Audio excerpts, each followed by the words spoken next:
ಯಲ್ಲಾಪುರ ತಾಲೂಕಿನ ಕುಂದರಗಿ ಗ್ರಾಮ ಪಂಚಾಯತ್ ವ್ಯಾಪ್ತಿಯಲ್ಲಿ ವಾಂತಿ ಭೇದಿ ಪ್ರಕರಣ ಕಾಣಿಸಿಕೊಂಡ ರಾಜವಾಡ ಹಾಗೂ ಮಜ್ಜಿಗೆಹಳ್ಳ ಗ್ರಾಮಸ್ಥರಿಗೆ ಗುರುವಾರ ಚಿಕಿತ್ಸೆ ಮುಂದುವರೆದಿದೆ.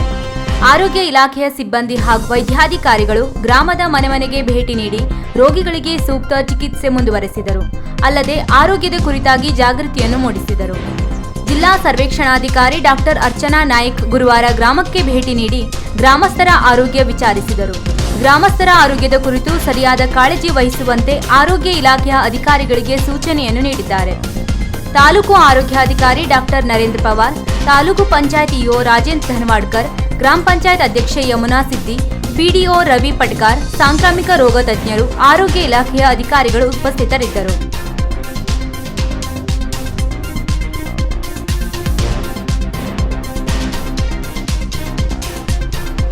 ವೀಕ್ಷಕ ಮಹಾಪ್ರಭುಗಳೇ, ನಮ್ಮ ಚಾನಲ್ ಅನ್ನು ಸಬ್ಸ್ಕ್ರೈಬ್ ಮಾಡಿ, ಶೇರ್ ಮಾಡಿ, ಪ್ರೋತ್ಸಾಹಿಸಿ.